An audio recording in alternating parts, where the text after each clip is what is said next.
Cheetos एक popular लड़का है जिसे लोग न्यू डीडी कहकर चिढ़ाते हैं क्योंकि उसके आसपास हमेशा बहुत सारी लड़कियां रहती हैं। लेकिन सब कुछ तब बदल जाता है जब उसे एहसास होता है कि उसकी कुछ फीमेल फ्रेंड्स अब सिर्फ दोस्त नहीं रहना चाहती, वो उसके फ्रेंड जोन से बाहर निकलना चाहती हैं। इसके बाद वो सोचता है कि अब वक्त है थोड़ा एक्शन लेने का। इस कहानी के बीचों बीच है चिटोसे साकू, एक नॉर्मल सा लड़का जो नॉर्मल स्कूल में पढ़ता है, नॉर्मल चीजें करता है और नए स्कूल ईयर की शुरुआत में उम्मीद करता है कि एक दिन जब वो उन दिनों को याद करेगा तो वो स्माइल करेगा क्योंकि उसे पता है कि वो सबके बीच में सेंटर में है। वो अपने फोन में स्क्रॉल कर रहा होता है जब उसकी क्यूट फ्रेंड युवा उसे हाय बोलती है और वो पूछती है कि वो फोन में क्या देख रहा है। चिटोसे उसे दिखाता है कि सोशल मीडिया पर एक इनॉर्मस बंदा उसके बारे में बकवास कर रहा है, उसे एक प्लेबॉय और ठरकी कहकर, और ये बात चिटोसे को थोड़ी खलती है। युवा उसे समझाती है कि ज्यादातर लोग उसे पसंद करते हैं और ये सब जल्दी खत्म हो जाएगा। चिटोसे भी मान जाता है और मजाक में कहता है कि इतना ज्यादा स्मार्ट और हैंडसम लड़का होने के नाते उसे फिक्र करने की जरूरत नहीं है। फिर युवा उसे बताती है कि इस साल हम दोनों सेम क्लास में हैं और इस बात से वो काफी ज्यादा खुश है। लेकिन जब चिटोसे कहता है कि उसकी पूरी ग्रुप भी उसी क्लास में है तो युवा थोड़ी नाराज हो जाती है क्योंकि चिटोसे ने उसकी बात पर कोई खास रिएक्शन नहीं दिया था। तभी उसकी गैंग मिलती है और यू को एक ब्राइट स्माइल के साथ उसे ग्रीट करती है। वो चिटोसे का हाथ पकड़कर खुश होती है कि वो फिर से एक ही क्लास में है और चिटोसे भी कहता है कि उसके बिना तो वो सैड हो जाता। लेकिन युवा तुरंत बोलती है कि चिटोसे तो स्कूल आते वक्त दूसरी लड़कियों की ओर देख रहा था और ये सुनकर यूको का मूड थोड़ा खराब हो जाता है। चिटोसे हंसकर कहता है कि युवा तो बस जल रही है। तभी पीछे से एक बंदा उसे मारता है जिसका नाम काइटो होता है जो बास्केटबॉल टीम का सुपरस्टार होता है और उसके साथ खड़ा होता है काजुकी और वो भी फुटबॉल टीम का स्टार होता है। वो दोनों एक साथ हाथ मिलाते हैं और बोलते हैं कि वो ग्रुप के लीडर हैं और फिर वो सब क्लास में चले जाते हैं। क्लास में चिटोसे का स्वागत करती है हारू जो गर्ल्स फुटबॉल टीम की स्टार है। वो थोड़ी टॉमबॉय टाइप की है और वो मजाक में चिटोसे से पूछती है कि उसने अपने लंबे बाल क्यों कटवा दिए। उसके साथ होती है यूजुकी जो टीम की एक और मेंबर है और वो स्कूल में सबसे ज्यादा ब्यूटीफुल लड़कियों में से एक मानी जाती है। लेकिन यूको की नेचुरल क्यूटनेस के मुकाबले यूजुकी का एक अलग ही ऑरा है। क्लास शुरू होने से पहले चिटोसे गर्व से बोलता है कि टीम चिटोसे वापस आ गई है, लेकिन बाकी सभी लोग कहते हैं कि उसका नाम द ब्रांड होना चाहिए। उसकी बातें और हंसी से बाकी लोग परेशान हो जाते हैं, लेकिन चिटोसे स्माइल करता है और कहता है कि हेटर्स तो हमेशा ही रहेंगे। तभी क्लास शुरू होता है और उनका होमरूम टीचर कुरा आलस भरे अंदाज में नए साल की बधाई देता है। लेकिन चिटोसे को उनकी लेजी स्टाइल की आदत है क्योंकि पिछले साल भी वही इनका टीचर था। तभी हारू बोलती है कि उसे टाई पहनकर बहुत ही ज्यादा गर्मी लग रही है। चिटोसे कहता है कि वो चाहे तो टाई की जगह रिबन पहन सकती है, लेकिन हारू मना कर देती है क्योंकि वो अपने इमेज से समझौता नहीं करना चाहती। तभी कुरा कहता है कि चिटोसे हमेशा की तरह क्लास संभाल ले। चिटोसे स्माइल करता है और पोडियम तक जाता है और बोलना शुरू करता है। वो कहता है कि उसे खुद का इंट्रो देने की जरूरत नहीं है क्योंकि सब उसका नाम जानते हैं और वो आगे कहता है कि लोग तो उसे प्ले बॉय भी कहते हैं। कुछ बच्चे उसकी बातों पर हंसते हैं तो कुछ उसे ज्यादा दिखावा करने वाला मानते हैं। फिर वो क्लास रिप्रेजेंटेटिव से बात करता है। उसका फ्रेंड ग्रुप बोलता है कि वो पहले भी क्लास रेप था तो इस बार भी वही बने और ये सुन के चिटोसे खुशी खुशी मान जाता है। यूको उठकर कहती कि वो उसकी वाइस रेप बनेगी जैसे वो पहले थी और वो मजाक में बोलती कि उसे चीजें संभालना बहुत ही ज्यादा अच्छे से आता है और ऐसे ही दोनों फिर से क्लास रेप बन जाते हैं। लंच टाइम पे चिटोसे एक कैन ड्रिंक लेकर रूफ टॉप पर चला जाता है जहाँ पर कुरु पहले बैठा होता है और उसका वेट कर रहा होता है और कुरु वहाँ पर स्मोक कर रहा होता है। तभी चिटोसे कहता है कि स्मोकर होना काफी मुश्किल होता होगा क्योंकि लोग हमेशा उन्हें जज करते हैं। कुरु कहता है कि लोगों को हमेशा किसी कॉमन एनिमी की जरूरत होती है और चिटोसे खुद जानता है कि जब उसे लोग प्ले बॉय बुलाते हैं तो कैसा लगता है। तभी कुरु उसे असली वजह बताता है कि उसने उसे रूफटॉप पर क्यों बुलाया है। वो उसे एक फोटो दिखाता है केंटा की जो एक अकेला ओटाको बंदा है और वो 2 सेमेस्टर से स्कूल नहीं आ रहा। कुरु कहता है कि वो चाहता है कि चिटोसे उसे वापस स्कूल में ले आए। चिटोसे थोड़ा हैरान होता है कि उसे क्यों चुना गया। वो पूछता है कि अगर उसने मना कर दिया तो क्या होगा। कुरु स्माइल करता है और कहता है कि तब उसका सब कुछ कर सकता हूँ वाला इमेज टूट जाएगा और ये बात चिटोसे बर्दाश्त नहीं कर सकता, इसलिए वो चैलेंज को एक्सेप्ट कर लेता है और वो खुद से कहता है कि उसकी फिलॉसफी ब्यूटीफुल जिंदगी जीना और जवानी का मजा लेना अभी खत्म नहीं हो सकता। और इसे सोच के साथ वो कहता है कि ये कहानी यहीं पर खत्म नहीं होगी। स्कूल के बाद जब चिटोसे घर जा रहा होता है तो रास्ते में उसे आसुका दिखाई देती है। वो अकेली बैठकर एक बुक रीड कर रही होती है। उसके बाद चिटोसे उस बुक को देखता है जिसे आसुका पढ़ रही होती है और वो उसमें से एक लाइन रिपीट कर देता है। ये सुनकर आसुका थोड़ी इंप्रेस हो जाती है कि उसे इस किताब के बारे में पता है। यहीं से ये कहानी फ्लैशबैक में चली जाती है पिछले साल की और उस वक्त उनकी पहली बार मुलाकात हुई थी। अब जब चिटोसे घर लौट रहा होता है तब उसने देखा कि कुछ बच्चे एक छोटे लड़के को तंग कर रहे होते हैं। उसे घिनौना कहकर पानी के किनारे घेर लिया था। वो लड़का पीछे हटते हटते पानी में गिर गया था और बाहर निकलने का कोई जगह नहीं था। चिटोसे मदद करने वाला होता है कि अचानक एक सिल्वर बालों वाली लड़की यानी आसुका पानी में कूद जाती है। वो स्माइल के साथ कहती है कि चलो मैं भी मजे में शामिल हो जाती हूँ। फिर वो लड़की के साथ पानी में खेलने लगी जिससे माहौल थोड़ा हल्का हो गया। उसने बाकी बच्चों को भी खेलने के लिए इनवाइट किया और थोड़ी देर में सभी बच्चे हंसते हुए एक दूसरे के अच्छे दोस्त बन गए और घर लौट गए। अब बस फर्क इतना था कि आसुका के कपड़े पूरे गीले हो चुके थे। जब जब उसने देखा कि चिटो से उसकी तरफ देख रहा है तो वो स्माइल के साथ कहती है कि क्यों देख रहे हो, पहली बार किसी को भीगा हुआ नहीं देखा क्या। जिसके बाद चिटो से हड़बड़ा कर उसे एक तौलिया थमा देता है और वो पूछता है कि तुमने पानी में कूद कर उसकी मदद क्यों की, तुम चाहती तो बाहर निकल सकते थे और बाकी बच्चों को डांट सकती थी। आसुका कहते कि मुझे लगा अगर सभी बच्चे गंदे कपड़े में लेकिन इस्माइल के साथ घर जाएं तो वो ज्यादा अच्छा होगा, बजाय इसके कि वो लड़े झगड़े। ये सुनकर चिटो से पहली बार उसे गौर से देखता है।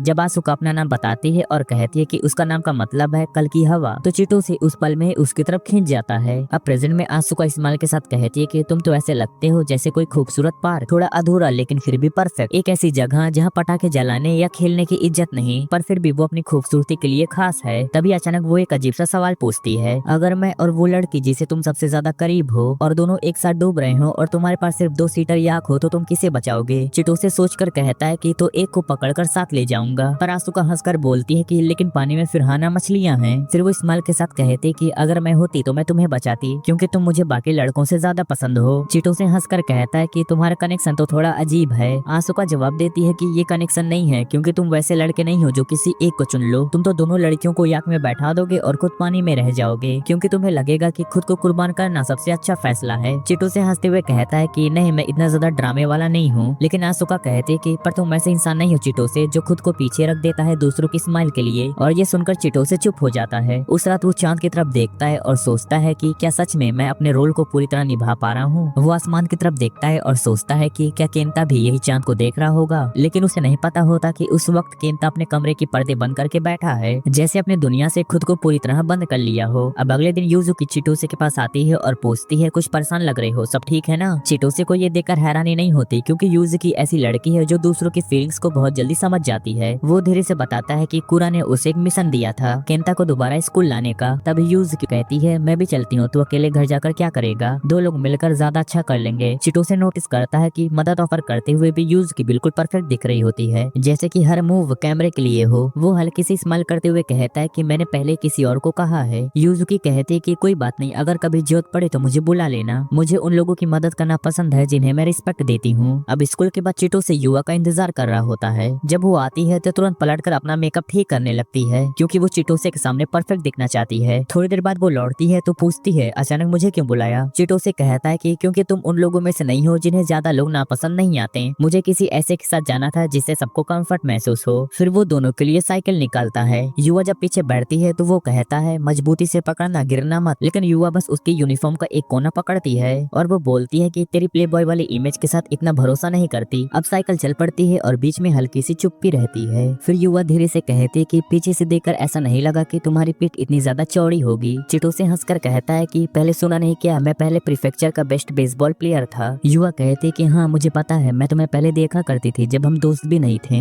चिटोसे मजाक में कहता है तो तुम मेरी फैन थी। युवा कहते कि कुछ ऐसा ही समझ लो या शायद नहीं। फिर युवा कहती कि केंता के साथ हमारा प्लान क्या है। चिटोसे कहता है कि पता नहीं, मैं तो उसे जानता भी नहीं हूँ। उसके बाद दोनों केंता के घर जाते हैं और उसकी माँ बताते कि केंता किसी से बात भी नहीं करता। चिटोसे कहता है कि शायद हमसे करे वो। दोनों दरवाजे के बाहर आवाज लगाते हैं और केंता कहता है तू तो फ्लैट है ना और ये तेरी गर्लफ्रेंड, लेकिन उसकी बात दोनों लोग इग्नोर कर देते हैं। चिटोसे कहता है कि हम तो टीचर के कहने पे आए हैं। तो केंता कहता है कि तू पोजर है। तो फिर युवा कहते कि कुछ ऐसा एनिमे बताओ जो मुझे पसंद आए। उसके बाद केंता थोड़ा खुलने लगता है और जब चिटोसे जाने लगता है तो वो घबरा जाता है और कहता है कि मत जाओ। चिटोसे कहता है कि ठीक है फिर मिलते हैं। वापसी में युवा कहते कि केंता किसी चीज से डर रहा है। दोनों हंसते हैं और वैसे एक बात साफ है कि केंता को चिटोसे बिल्कुल भी पसंद नहीं है। उसके बाद सूरज ढलने लगता है और सिसाम चिटोसे चुपचाप सोचने लगता है अगली बार मैं क्या तरीका अपनाऊं जिसे केंता सच में दिल खोलकर बात करे। अगली बार चिटोसे फिर से कोशिश करता है, लेकिन इस बार वो अकेला नहीं था, उसके साथ होती है यूको जो बाइक के पीछे वाली सीट पर बैठकर लिटरली एक्साइटमेंट में चमक रही होती है। हवा तेज चल रही होती है और यूको हंसते हुए पीछे झुकती है। बाल उड़ रहे होते हैं और स्कर्ट भी फ्लटर कर रही होती है। चिटोसे कहता है कि अरे यूको थोड़ा ठीक से बैठो ना, लोग देख रहे हैं। लेकिन यूको पीछे से स्माइल के साथ कहती है कि मुझे मजा आ रहा है चिटोसे, ऐसी राइड कब मिलती है। जिसके बाद चिटोसे अपना सिर हिलाता है जैसे उसे पता हो कि इस लड़की को रोकना इम्पॉसिबल है और थोड़ी देर बाद यूको सेटल हो जाती है। फिर वो चिटोसे से कहते हैं कि सब कुछ ठीक हो जाएगा ना, मुझे पता है क्योंकि मेरे हीरो चिटोसे मेरे साथ है। चिटोसे स्माइल करता है और उनकी नजरों में जिम्मेदारी साफ झलकती है। वो कहता है कि बस नॉर्मल बात करना, बाकी मैं संभाल लूंगा। कुछ देर बाद वो दोनों फिर से केंता के घर पहुंच जाते हैं। चिटोसे डोरबेल बजाता है और हमेशा की तरह केंता की आवाज अंदर से आती है। वो पूछता है कि युवा नहीं आई, लेकिन फिर वो आगे कहता है कि शायद उसे अब मुझसे नफरत हो गई है। लेकिन चिटोसे तुरंत डिफेंड करता है और कहता है कि नहीं यार ऐसा कुछ भी नहीं है, वो बस थोड़ा प्रैक्टिस में गई है और वो सच में तेरी परवाह करती है। फिर चिटोसे चिटो से कहता है कि लेकिन आज मैं फिर से किसी और को लाया हूँ। यूको एक्साइटेड होकर बोल पड़ती है कि हाय मैं यूको हूँ, लेकिन केंता की आवाज थोड़ी तेज हो जाती है और वो कहता है कि तो तुम भी चिटोसे के लिए शो ऑफ करने आई हो, मेरी हेल्प करके तुम उसे इम्प्रेस करोगे ताकि वो तुम्हें और भी ज्यादा पसंद करे। ये सुनकर यूको का चेहरा थोड़ा उतर जाता है, लेकिन वो शांत नहीं रहती। वो धीरे से कहती है कि केंता तू इतना ज्यादा डिफेंसिव क्यों है, कहीं ऐसा तो नहीं तूने किसी और को पसंद किया था और उसने तेरा प्रपोजल रिजेक्ट कर दिया। बस ये सुनते ही केंता और भी ज्यादा गुस्से में आ जाता है। वो दरवाजे के अंदर से ही जोर से बोलता है कि तुम लोगों को क्या पता आखिर फीलिंग्स क्या होती हैं। यूको कहते कि मुझे पता है, मैं भी कोशिश करती हूँ चिटोसे की नंबर 1 बनने की, लेकिन अगर उसकी नजर किसी और पर है तो मैं एक्सेप्ट कर लूंगी क्योंकि वो एक अच्छा इंसान है और अगर एक दिन मेरा दिल टूट भी गया तो मैं उससे नाराज नहीं रहूंगी। ये सुनकर केंता चुप हो जाता है और उसकी तरफ कोई भी आवाज नहीं आती। चिटोसे समझ जाता है कि अब थोड़ा स्पेस देना सही रहेगा। वो यूको की तरफ मुड़ता है और कहता है कि यूको तुम नीचे जाकर चाय पी लो, मैं थोड़ा और कोशिश करता हूँ। जिसपे यूको धीरे से सिर हिलाती है और नीचे चली जाती है। चिटोसे दरवाजे के सामने खड़ा रहता है और वो बोलता है कि केंता मैं तुझसे बस बात करना चाहता हूँ, कोई भी जबरदस्ती नहीं है। पर अंदर से कोई भी जवाब नहीं आता। थोड़ी देर बाद चिटोसे नीचे उतरता है और केंता की माँ से माफी मांगता है। वो कहता है कि सॉरी मैम, आज भी कुछ ज्यादा खास नहीं हुआ और वो स्माइल के साथ बाहर निकल जाता है। लेकिन बाहर जाते जाते अचानक वो रुकता है और खिड़की के नीचे खड़ा होकर अपना बैट उठाता है और बिना कुछ सोचे पूरी ताकत से खिड़की पर मारता है और फिर कांच टूटने की बहुत ही तेज आवाज आती है। ये देखकर केंता बहुत ही ज्यादा शॉक हो जाता है और वो खिड़की की तरफ दौड़ता है और वो कहता है कि क्या तू पागल हो गया है बे।